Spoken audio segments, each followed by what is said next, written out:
শহর থেকে ফিরছো মনে হচ্ছে? হ্যাঁ, শহর থেকে আমি চলে এসেছি। আমি আর ওই শহরে জীবনেও ফিরছি না, আমি এই গ্রামেই পড়ে থাকবো।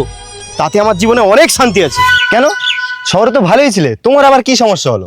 আর ভালো কি আর বলবো তোদের কাছে দুঃখের কথা, যে ঘর আমি নিজের হাতে কষ্ট করে বানিয়েছি সেই ঘরেই এখন আমাকে আর ঢুকতে দেয় না।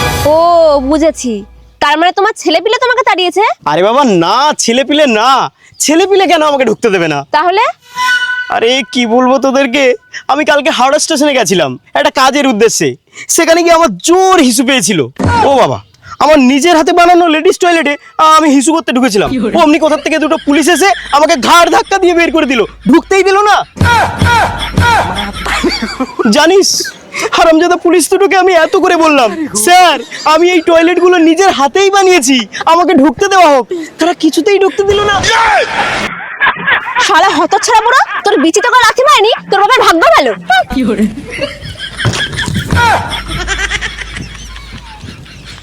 দেখলে তো বন্ধুরা, সবাই আমাকে কি করে অ্যাভয়েড করে।